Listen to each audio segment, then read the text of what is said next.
기도하심으로 표다 시작하겠습니다. 하나님 감사합니다. 오늘도 우리를 말씀 앞으로 부르시고 또 하루를 시작하게 하시니 감사합니다. 오늘 말씀을 통해서 정의가 사라진 시대, 정의에 대한 갈망은 있으나 그러나 정의를 실천할 수 없는 세대 가운데서 오늘 그리스도인으로서 말씀을 통해 그 말씀대로 살아가는 것이 곧 우리 삶의 정의와 공의를 실천하는 이름을 깨닫게 하시고 그 말씀대로 행하는 오늘 하루가 되게 하여 주시옵소서. 감사합니다. 예수님 이름으로 기도드립니다. 아멘. 오늘 저희 함께 살펴볼 말씀은 출애굽기 23장 1절에서 13절까지 말씀입니다. 너는 거짓된 풍설을 퍼뜨리지 말며 악인과 연합하여 위증하는 증인이 되지 말며 다수를 따라 악을 행하지 말며 송사의 다수를 따라 부당한 증언을 하지 말며 가난한 자의 송사라고 해서 편벽되이 두둔하지 말지니 내가 만일 원수의 길 잃은 소나 나귀를 보거든 반드시 그에게로 돌릴지며 내가 만일 너를 미워하는 자의 나귀가 짐을 싣고 엎드려짐을 보거든 그것을 버려두지 말고 그것을 도와 그 짐을 부릴지니라. 너는 가난한 자의 송사라고 정의를 굽게 하지 말며 거짓 일을 멀리하며 무지한 자와 의로운 자를 죽이지 말라. 나는 악인을 의롭다 하지 아니하겠노라. 너는 뇌물을 받지 말라. 뇌물은 밝은 자의 눈을 어둡게 하고 의로운 자의 말을 굽게 하느니라. 너는 이방 나그네를 압제하지 말라. 너희가 애굽 땅에서 나그네 되었은즉 나그네의 사정을 아느니라. 너는 6해 동안은 너의 땅에 파종하여 그 소산을 거두고 7째 해에는 갈지 말고 묵혀두어서 내 백성의 가난한 자들이 먹게 하라. 그 남은 것은 들짐승이 먹으리라. 내 포도원과 감람원도 그래할지니라. 너는 6해 동안에 내가 일하고 7째 날에는 쉬라. 내 소와 나귀가 쉴 것이며 내 여종의 자식과 나그네가 숨을 돌리리라. 내가 내게 이른 모든 일을 삼가 지키고 다른 신의 이름을 부르지도 말며 내 입에서 들리게도 하지 말지니라. 아멘. 오늘 본문은 이 이스라엘 사회가 유지되는 기본적 사회 질서에 관한 그 규례인데요.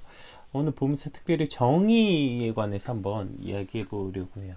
무언가 정의하다, 뜻을 밝히다 이런 정의 말고 정의란 무엇인가, 정의로움에 관한 이야기죠. 이 정의란 무엇인가라는 책이 베스트셀러가 된 지 벌써 7, 8년이 된 것 같아요. 그 후에도 이 비슷한 책들의 제목들의 책들이 많이 나왔어요. 뭐 한국 사회에서 정의란 무엇인가, 뭐 10대의 정의란 무엇인가, 20대의 정의란 무엇인가, 뭐 이런 정의란 무엇인가에 관한 책들이 굉장히 많이 나왔고 또 그에 관련된 여러 토론이 이루어지고 있고 현재도 이루어지고 있습니다. 그래서 정의가 무엇인지 정의로움이 무엇인지에 대해서 또 여러 사람의 개념, 그게 뭐 고대부터 현대까지 또 수많은 철학자들의 이야기 속에서 정의가 무엇인지에 대한 것을 정의가 무엇인지를 정의하는 것, 말장난 같은 말이네요. 어쨌든 그러한 노력들이 계속 있는 거죠. 정의란 무엇인가, 정의로운 무엇인가를 수없이 사람들이 갈망하고 찾는다는 것입니다. 왜 찾을까요? 정의가 무엇인지에 대해서 찾는 이유가 뭐예요? 발견하기가 어려우니까요. 지금 우리가 살고 있는 이 삶 가운데서 정의로움, 이것을 정의와 공의를 찾기가 매우 어렵죠. 그래서 정의와 공의가 사라진 시대라고 말하기도 합니다. 그러한 시대를 우리가 살고 있기 때문에 정의로움에 대한 갈망과 갈증들이 모든 사람들에게 있으니까 정의로움은 무엇인가를 저렇게 찾는 것입니다. 그런데 아이러니하게도 그렇게 많은 사람들이 정의와 공의를 갈망하고 찾지만 그러나 누구나 정의롭거나 공의로운 삶을 추구하지는 않습니다. 누구나 정의롭거나 공의로움을 행하지는 않는 거죠. 그것이 지금 이 시대의 정의가 사라진 이유인 것 같아요. 오늘 본문은 이스라엘 사회 질서를 유지하기 위한 기본적인 규례들을 기록하고 있는데 특히 법정에서나 재판이 진행될 만한 여러 상황에 대해서 평화롭고 살기 좋은 어쨌든 그 질서가 있는 사회를 만들기 위한 그 기본 사회 질서를 지키는 규례이거든요. 그러니까 오늘 사실 이 정의로움이라는 것은 여러 정의가 있겠지만 이러한 기본적 많은 사람들이 평화롭고 살기 좋은 세상, 그러한 기본적 사회 질서를 지키는 그러니까 뭐 세상에 거대한 어마어마한 불의와 맞서 싸우고 거대 세력과의 다투고 뭐 이러한 대단한 일을 하는 것이 정의로움이 아니라 우리가 할 수 없는 어떤 그 슈퍼파워 뭐죠? 슈퍼 히어로들이 하는 어떤 거대한 악의 무리들과 싸우는 것이 정의로움이 아니라 어쩌면 오늘 우리 삶에서 주어진 그 작은 영역에서 조금 더 살기 좋은 세상이 되기 위해서 하는 노력들, 그 작은 것들이 정의로움, 그것을 행하는 것이 오늘 우리의 삶이 돼야 하는 것이죠. 또 오늘 본문은 그와 같은 일들, 어쩌면 가장 기본을 지키는 것, 기본적 상식이 통하는 것, 이것이 어쩌면 가장 정의로운 일이 아닌가 또 생각해 보게 됩니다. 우리 1절에서 2절 말씀 한번 볼까요? 오늘 본문은 그러한 이야기를 하면 그냥 읽으면 다 이해가 되는, 되게 어렵거나 와 저걸 어떻게 행하지? 이러한 이야기들이 아닙니다. 우리 1절 2절 볼게요. 너는 거짓된 풍설을 퍼뜨리지 말며 악인과 연합하여 위증하는 증인이 되지 말며 다수를 따라 악을 행하지 말며 송사의 다수를 따라 부당한 증언을 하지 말며, 이렇게 시작합니다. 거짓된 풍설이 뭐 유언비어죠. 유언비어. 그러니까 나의 이익을 위해서 혹은 내가 싫은 사람이라고 해서 그 사람에 대한 어떤 여론몰이, 거짓을 말하고 확인되지 않은 것들을 말하고 악의적인 말을 함으로 인해서 누군가에게 명예상과 재산상과 정신적인 손해를 끼치는 것, 이것이 거짓된 풍설을 퍼뜨리며 악인과 연합하여 위증하는 증인이 되는 것, 이것을 말하는 거죠. 흔히 우리가 카더라 통신이라고 하죠. 누가 그랬다더라, 누가 그랬다더라, 카더라. 전혀 팩트가 확인되지 않은 이야기들, 그저 내 어떤 욕심에 따라서 혹은 누군가를 악의적으로 그 사람들을 깎아내리기 위해서, 그 사람이 밉다는 이유, 꼴보기 싫고 얄밉다는 이유로 인해서 그러한 말들을 전달하고 퍼뜨리고 확산시키고 재생산하는 것, 이것이 또 이제 2절에선 다수를 따라 악을 행하지 말며, 그러니까 많은 사람들이 다수를 이루는 쪽, 이슈가 되는 쪽, 그쪽을 향해서 그냥 막 끌고 가는 거죠. 그랬다가 아니라더라, 그럼 끝나는 거예요. 야, 그 사람이 그랬대, 야, 그 사람이 저런 말을 했대, 그런 행동을 했대.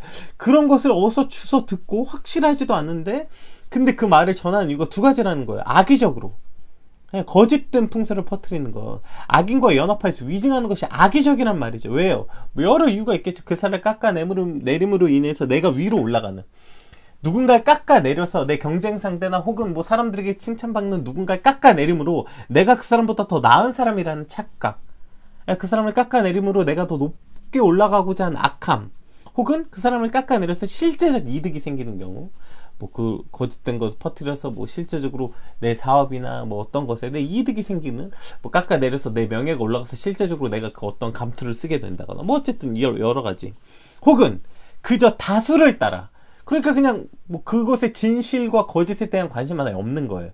그냥 많은 사람들이 그러니까 그 이슈에 묻혀서 다수의 의견에 따라 그냥 하고 있는 것들이죠. 그러나 그것이 진실이 아닐 경우에 사실 얼마나 많은 사람들이 그것 때문에 고통당하고 있습니까? 또 그것이 저와 여러분의 삶이 되지 않으리란 보장은 어디 있겠습니까? 야, 그랬다더라 저랬다더라, 그냥 다수가 이루는 쪽이 어딘지, 이슈가 보면 그냥 이슈가 있는 쪽으로 그냥 몰리고 실제적인 옳고 그름엔 관심이 없어요. 그죠? 이슈에만 함몰되는 거. 스마트폰이 가진 강력함 아니겠어요? 수많은 정보의 노출. 그러나 정보가 많으면 많을수록 안타깝게도 옳고 그름을 판단하는 기준이 되진 않는 거예요. 정보가 많다는 것이지 그 정보가 옳은지 그른지에 대한 그 분별력, 좀 더 정확하게는 아예 관심조차 없는 거죠. 그냥 많은 사람들이 읽은 정보, 많은 사람들이 지지하는 정보면 그 정보를 그냥 수용없이 받아들이는 거예요. 그것이 옳은지 그른지 판단할 생각조차 하지 않고, 이것이 문제인 것이죠. 거짓된 풍설과 다수의 편에 속한 여론몰이가 얼마나 큰 힘을 발휘합니까? 우리 잠언 잘 아시는 잠언 18장 21절, 성경에 이런 수많은 이야기가 있지만 가장 유명한 대표적 말씀 하나 읽어볼까요? 죽고 사는 것이 혀의 힘에 달렸나니 혀를 쓰기 좋아하는 자의 혀의 열매를 먹으리라. 혀를 쓰기 좋아하는 자는 혀의 열매를 먹겠다. 사람을 죽고 사는 것이 저 혀에 달렸다는 거예요. 어쩌면 요즘엔 혀 아니고 글에 달렸다고 말하는 게 더 편할까요? 요즘 SNS로 직접적 말보다 글로 사람을 죽이니까요. 수많은 흔히 말해서 저런 이슈물에만 함몰되어 있는 기자들을 기레기라고 부르잖아요. 그런 기레기들과 그냥 어떻게든 조회수 좀 높여보려고 그냥 이슈들이 함몰돼서 그거 쫓아다녀서 어떻게든 그거 퍼다 날르고 재생산하는 그런 수많은 SNS들, 뭐 그러한 것들이 누군가를 죽고 살게 하는 힘이 있다는 것을 우리가 반드시 기억해야 되는 것입니다. 죽고 사는 것이 그러한 말에, 소식에, 소문에 달려 얼마나 많은 사람들이 죽습니까? 수많은 연예인들이 저것 때문에 죽는 거 아닙니까? 저놈은 카더라.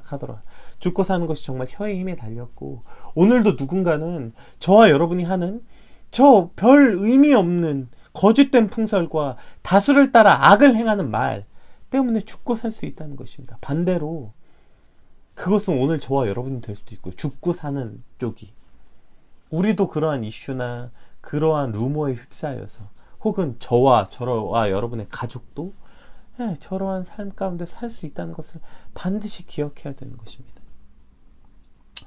오늘도 수많은 사람들이 그런 거짓된 소문과 이슈에 죽고 살고, 사회의 가장 기본적 질서와 정의를 무너뜨리는 것, 그것 중에 지금 가장 큰 문제인 것 같아요. 거짓된 말, 쓸데없는 말, 누가 그랬대 저랬대, 그 사람이 그렇대 저렇대, 그런 거짓된 풍설에 관심 두지 말고 선악을 분별하지 못한 채 그저 늘 다수 속에 휩쓸려서 안정감을 누리는 것이 아니라, 오직 하나님의 말씀을 기준 삼아 많은 쪽을 선택하는 것이 아니라, 진리를 선택하며 안정적인 쪽을 선택하는 것이 아니라 옳은 것을 선택할 줄 아는 그러한 저와 여러분의 오늘의 삶이 되시길 주님의 이름으로 축복합니다. 우리 3절에서 7절 말씀 한번 같이 살펴보겠습니다.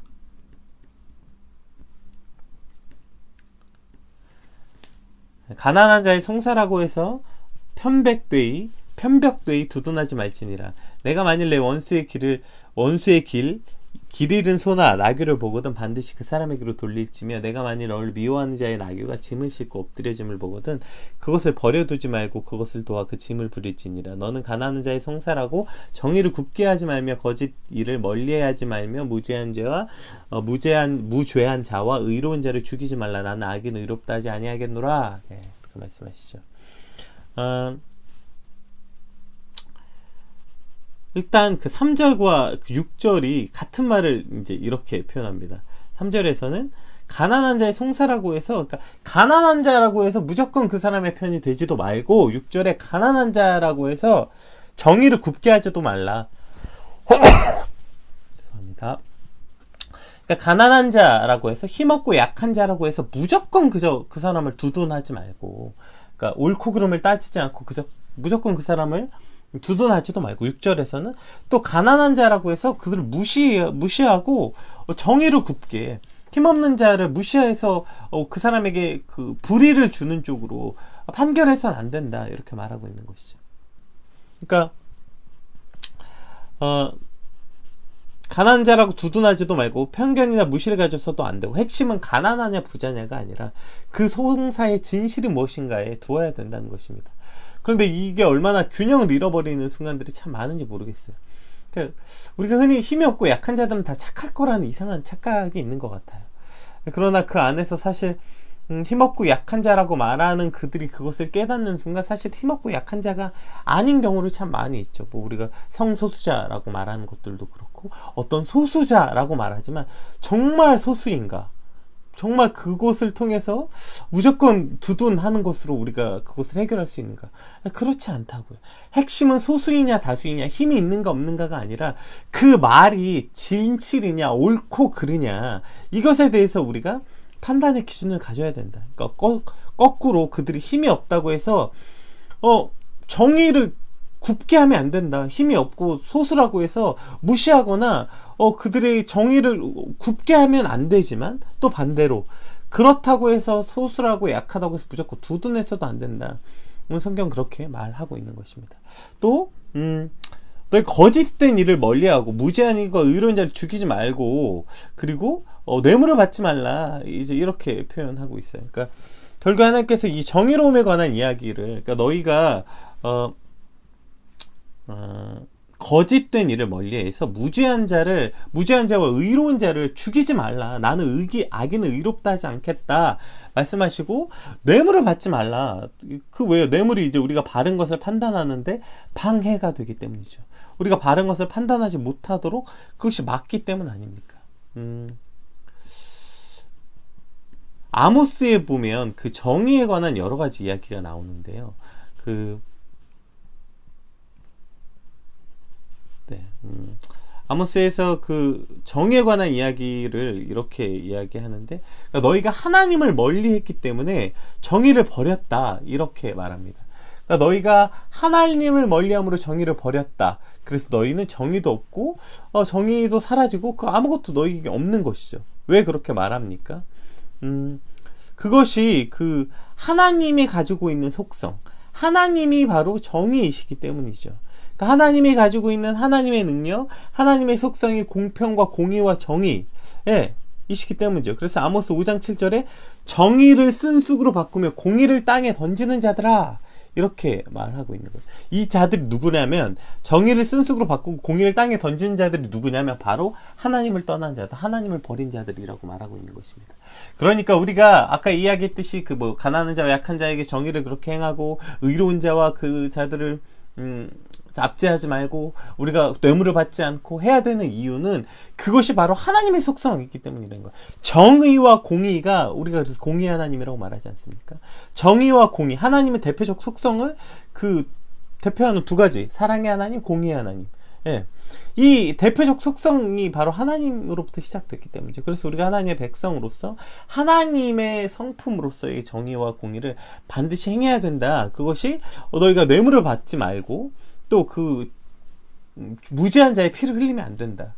이것이 바로 하나님의 속성, 하나님을, 그것을 버리는 자들은 곧 하나님을 버리는 자들이기 때문입니다.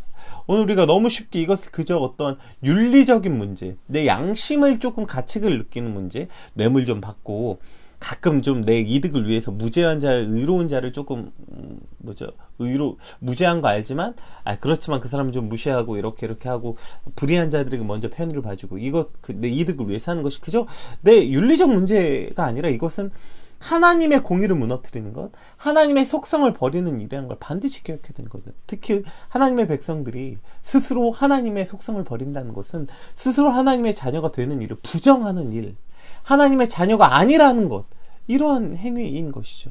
그래서 이것은 보다 훨씬 더 심각하고 진지하게 우리가 받아들여야 하는 것입니다. 또 오늘 3절에서 9절까지 이러한 그 공의와 정의에 대한 일 사이사이에 어떤 일들이 벌어지냐면, 내가 만일 원수의 길 잃은 소나 나귀를 보거든 반드시 그 사람에게 돌릴지며, 만일 너를 미워하는 자의 나귀가 짐을 싣고 엎드려짐을 보거든 그것을 버려두지 말고 그를 도와 짐을 부리라, 이렇게 말하고, 또 9절에 너는 이방 나그네를 압제하지 말라, 애굽 땅에서 그가 나그네 되었음을, 나그네 된 사정을 너가 누구보다 잘 안다, 이렇게 말하고 있습니다. 오늘 이 말씀은 우리가 로마서에 말씀하셨던, 로마서에서 이야기하셨던 말씀에 관한 로마서 12장에 있죠. 제가 오늘 이걸 찾아놓은 게 지금 날라가 가지고요. 제가 조금씩 찾아봐 줄게요.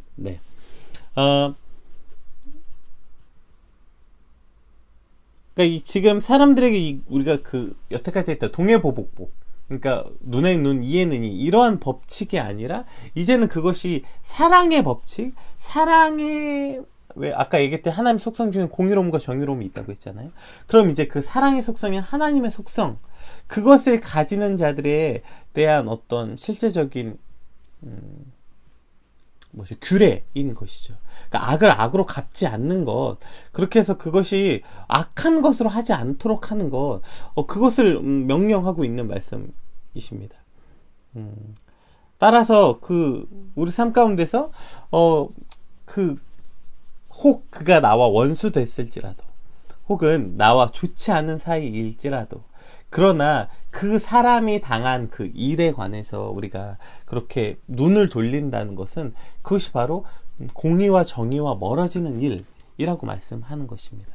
따라서 만일 그가 원수일지라도 그 원수가 길 잃은 소나 나귀를 보거든 반드시 그 사람에게 찾아주고, 너를 미워하는 자일지라도 그가 당한 고통이나 어려움을 보고 못 본 척 하지 말아라.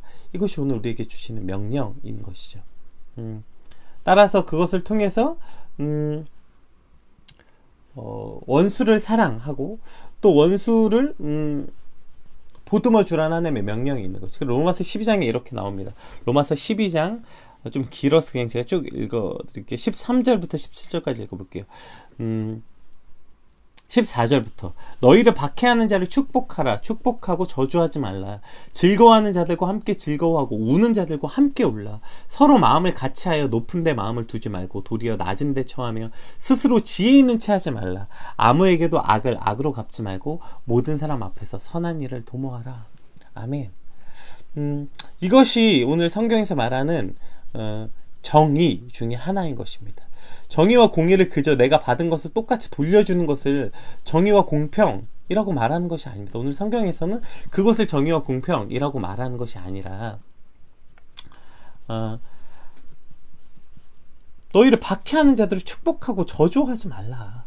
그리고 오히려 즐거워하는 자들과 같이 즐거워해주고 우는 자들과 같이 울고 마음을 같이 두고 높은 데 두지 말고, 그래서 악을 악으로 갚지 말고 악한 일, 어려운 일 당한 사람과 같이 아파하고 같이 울어주라. 이것이 오늘 정의라는 것이죠.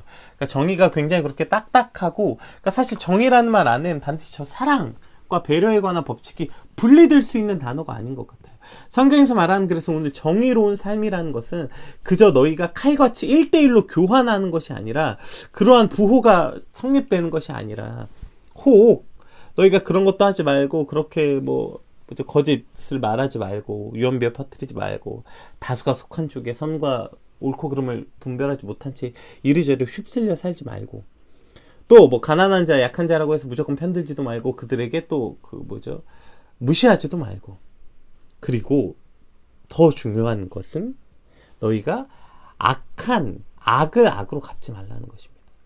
그래서 혹 그가 너를 미워하는 자든 원수이든 그가 당한 고통에 같이, 그 사람이 밉고 그 사람이 너와 관계가 좋지 않은 사람일지라도, 그러나 그렇다고 해서 잘됐다, 꼴보기 좋다 이렇게 하는 것이 오히려 이제 이것이 어저께 우리 얘기했던 선순환이라고 얘기했죠. 악순환과 선순환. 그렇게 되면 어떻게 되겠습니까? 계속 악을 악으로 갚겠죠. 그럼 이 사회는 정의와 공의가 아니라 악을 악으로 갚는, 이걸 요즘에 한참 이슈가 되는 그 악을 악으로 갚는, 요새 하도 토론 막 해가지고 나왔는데, 어쨌든 그렇게 해서 악을 악으로 갚고 그것을 갚는 것을 양해해주는, 이것이 이 사회의 정의를 무너뜨리는 일이라는 것입니다. 따라서 누군가 선순환해야 되는데, 누군가 악을 악으로 갚지 않는 일을 선순환해야 되는데, 그래서 원수의 기리는 소리를 보고도 못 본 척하지 말고, 또 너를 미워하는 자가 고통당하는 일을 보면 그것도 못 본 척하지 말고, 버려두지 말고 그를 도와주라. 도와주고 그 사람에게 그것을 다시 갖다주고, 이 선순환을 누군가 해야 되는데 그것이 누구겠습니까? 오늘 하나님의 백성인 저와 여러분이 해야 될 일인 것입니다.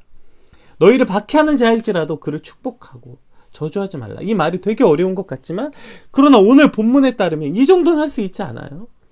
그 사람의 원수일지라도 그 사람이 길 잃은 소와 나귀를 보거든 찾아주고, 그 사람이 널 미워하는 자일지라도 그 사람이 겪은 고통에 관해서는 긍휼히 여겨줄 줄 알고 그냥 버려두지 말고 도와주라. 그가 밉고 꼴보기 싫어도 그 사람이 처해 있는 상황이 안타까운 상황이면 못 본 척하지 말고 도와주라. 오늘 이것이 정의를 행하는 오늘 저와 여러분의 삶이 되어야 한다, 이렇게 말씀하고 있는 것입니다. 오늘 뒤에 이제 안식해만 제가 읽어드릴게요. 빨리. 너는 6해 동안 너희 땅에 파종하여 그 소산을 거두 7째에는 갈지 말고 묵혀두어서 내 백성 가난한 자들 먹게 하라. 그 남은 것은 들짐승이 먹으리라. 내 포도원과 감람원도 그래야 할지라. 너는 6해 동안에 내 일을 하고 7째 날엔 쉬라. 내 소와 나귀가 쉴 것이며 내 요종의 자식과 나간 애가 숨을 돌리라. 이제 그 안식년과 안식일에 관해서 이야기하는데, 여러 번 사실 지금 안식년과 안식해에 대해서 이야기하지 않았습니까? 그러니까 이 안식년과 안식해에 관해서 이야기할 때에 그것을 쉼의 개념, 하나님을 의지하는 개념, 여러 가지 개념으로 볼 수 있지만, 오늘은 이렇게 말합니다. 너뿐 아니라 네가 그 안식해를 가지면서 안식일을 가짐으로 가난한 자들이 먹게 된다는 거. 너희가 그 6해 동안 열심히 파종하고 7째 해는 갈지 말고 묵혀두면 그 밭에서 자연스럽게 나는 소출을 통하여서 가난한 자들이 먹고 또 들짐승도 먹고 감나무, 포도나무 다 그렇게 하라는 거예요. 그러니까 그것이 그냥 밭뿐 아니라 과수원도 그것도 6해 동안 열심히 수확해서 너희의 이득으로 삼고 7째 해는 베풀라는 거예요. 놔두라는 거죠. 그렇게 해서 가난한 자들이 먹게 하라는 거죠. 안식일도 마찬가지입니다. 내가 6해 동안 열심히 일하고 7째 날엔 쉬면 너와 네 나귀가 쉬고 내게 속한 종들과 나그네가 숨을 돌릴 것이다. 끝까지 부려먹어서 뽕을 뽑아서 먹으라는 게 아니에요. 그냥 적당히 하고 적당히 남겨둘 줄 아는 것. 이것을 또 레위기에서 말씀하시죠. 그래서 레위기 19장 9절 10절에 이렇게 말합니다. 너희가 너희 땅에서 곡식을 거둘 때 너는 반 모퉁이까지 다 거두지 말고 내 떨어진 이삭도 줍지 말고요. 내 포도원의 열매를 다 따지 말며 내 포도원에 떨어진 열매도 줍지 말고 가난한 사람과 거류민을 위하여 버려두라. 나는 너의 하나님 여호와니라. 같은 이야기 아닙니까? 이 땅에 정의를 행한다는 게 이런 것이라는 거예요.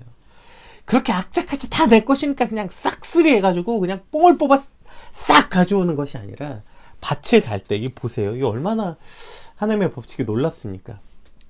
모퉁이까지 싹 다 하지 말라는 거예요. 그러니까 끝은 좀 남겨두라는 거, 모퉁이. 너희가 가운데 좋은 거, 많이 자라는 건 좀 먹고, 물론이죠. 그 밭의 주인이 너희고, 너희가 그걸 위해서 애쓰고 수고했으니까, 당연히 너희가 가져가는 게 맞지. 맞아요. 정의로운 거죠, 이것이. 그러나 하나님의 정의는 그렇기 때문에 그 모든 소유물의 소산이 다 너희 것이 아니라 그것이 하나님께 있기 때문에 너희가 많이 수고했으니까 너희가 대부분을 가져가는 건 맞으나 모퉁이는 좀 남겨두라는 거예요. 끝에 모퉁이 그것까지 싹 가져가지 말고 혹시 줍다가 떨어뜨린 게 있으면 그 떨어진 거 내 거야 다 가져가지 말고 떨어진 건 좀 놔두라는 거예요. 너희가 그 모퉁이를 남겨두고 떨어진 건 좀 놔두면 그 땅에 가난하고 힘없고 밭없는 자들이 먹고 나그네들 자기의 밭이 없어서 자기의 땅이 없는 자들이 그거 먹고 그렇게 마실 수 있도록 그것을 남겨두라는 것. 그것이 이 땅의 사회 정의를 실현한 것이라고 오늘 말씀하고 있는 것입니다. 따라서 이 땅에 정의를 실현한다는 것은 우리가 어떠한 여러 번 이야기했듯이 그 어떠한 그 법적인 제도와 규례를 통한 것도 있으나 그것뿐만 아니라 사랑에 관한 사랑을 실천하고 배려하고 약한 자들을 돌보고 특히 원수일지라도 선순환으로 먼저 섬길 줄 알고 그리고 그렇게 내 것이라고 내 권리를 그냥 싹 다 가져오는 것이 아니라 권리보단 어저께 우리가 나눴던 것처럼 내가 받을 권리를 조금 포기하더라도 이웃의 아픔과 고통을 공유할 줄 아는 것. 그것이 오늘 우리가 이 땅에 행해야 되는 정의로움인 것입니다. 정의라고 말하니까 엄청난 거라고 자꾸 착각하는데 대단한 일을 하는 것이라고 착각하는데 대단한 어떤 사회 악과 싸우는 것이 아니라 오늘 우리에게 말씀하신 하나님 정의라는 것은 이런 것입니다. 너희가 거짓된 말 그러한 말도 안 되는 일 했다더라 저 사람이 저랬다더라 뒷담화 하지 말고 쓸데없는 말 좀 하지 말고 다수가 그냥 말한다고 그냥 그 다수에 속해서 자꾸 그렇게 휩쓸리지 말고 그리고 가난한 자, 억울한 자의 이야기에 좀 귀 기울여주고 그가 힘이 없다고 해서 무시하지도 말고 또 무조건 힘이 없다고 해서 그 감정이입해서 또 거기에 또 불효를 하지 말고 옳고 그름을 온전히 판단할 줄 알고 무엇보다도 너와 관계가 좋지 않은 사람일지라도 먼저 선을 베풀 줄 아는 자 또 그렇게 네 거라고 해서 네 권리라고 해서 그냥 이거 내 건데요 이거 제 건데요 제 권리니까 제가 누리는 게 마땅한데요 제 권리니까 제가 마땅히 이거 다 찾아 먹는 게 마땅한데요 제 권리니까 이거 당연히 제가 해야 되는 건데요 이렇게 살지 말고 좀 귀퉁이들이나 아무리 네 권리일지라도 마저 네 노력일지라도 좀 귀퉁이들 좀 남겨두어서 가난하고 압제받은 자들이 그거 먹을 수 있도록 좀 배려해라. 오늘 이것이 이 땅을 살아가는 저와 여러분이 행할 수 있는 정의로움인 것입니다. 오늘 이 땅을 살아갈 때 그 하나님의 정의로움과 공의로움을 행할 줄 아는 그것이 하나님의 속성이기 때문이죠. 정의와 사랑의 하나님, 공의와 사랑의 하나님을 닮은 그래서 나도 공의와 사랑이 무엇인지 베풀 줄 아는 그러한 하나님의 백성, 하나님의 자녀로 살게 하여 주시옵소서. 우리 받은 말씀 놓고 함께 간절히 기도하겠습니다.